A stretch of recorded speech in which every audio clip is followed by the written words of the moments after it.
नमस्कार, मैं योगेश राणा। अगर आपसे कोई यह पूछे कि बिहार की राजनीति में क्या चल रहा है तो मेरे ख्याल से आपका एक ही उत्तर होगा, घनघोर पतन का दौर चल रहा है।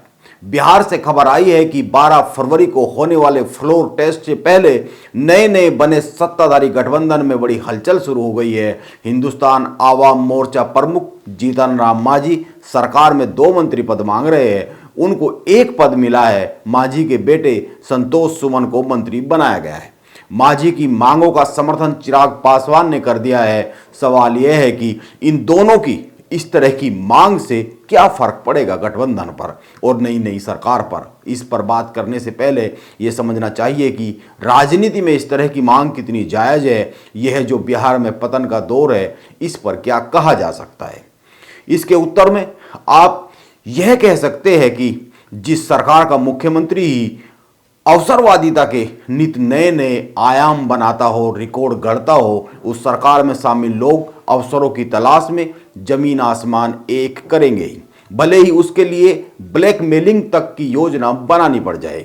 वैसे बिहार की मौजूदा सरकार के समीकरणों पर गौर किया जाए तो मांझी की पार्टी के पास 4 विधायक है।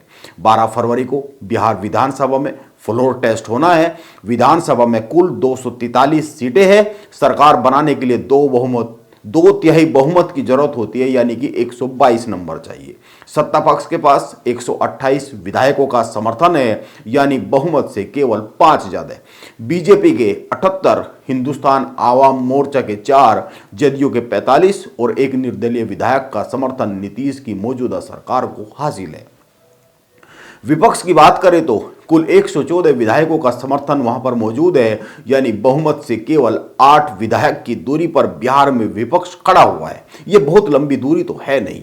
राजद के 79, कांग्रेस के 19 और लेफ्ट के 16 विधायक है। असुद्दीन ओवैसी की पार्टी भी बिहार में 1 विधायक रखती है, जो ना तो एनडीए में शामिल है और ना ही महागठबंधन का हिस्सा है। जीतन राम मांझी अगर पलटी मारते हैं तो विपक्ष के पास विधायकों का आंकड़ा 118 तक पहुंच जाएगा।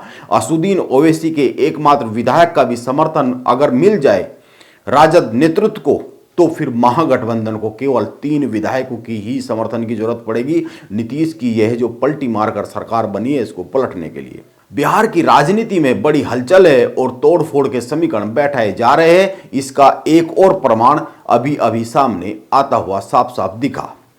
बिहार कांग्रेस ने अपने 19 में से 16 विधायकों को चार्टर्ड प्लेन से हैदराबाद भेजा है। सभी विधायक पार्टी की बैठक में शामिल होने दिल्ली पहुंचे थे, यहीं से वे हैदराबाद रवाना हो गए। कांग्रेस को डर है कि बीजेपी बिहार में उनके विधायकों को तोड़ रही है, तोड़ सकती है, यानी कांग्रेस को भय है कि उनके कुछ विधायक बिकाऊ हो सकते हैं।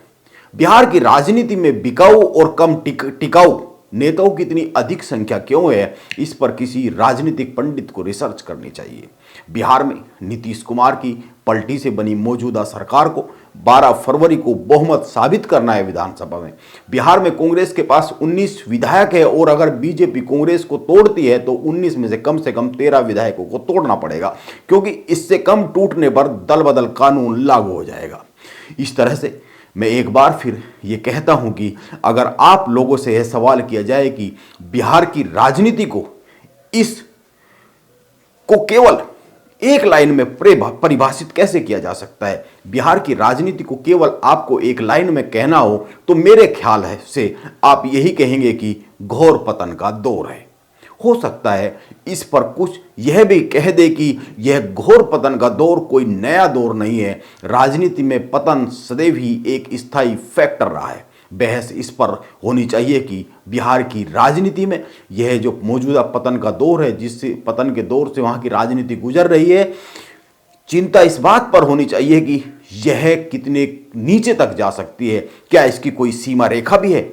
बिहार की राजनीति में पतन की सीमा रेखा कोई है भी या नहीं है, यह एक बहस का विषय हो सकता है। नमस्कार, मैं योगेश राणा।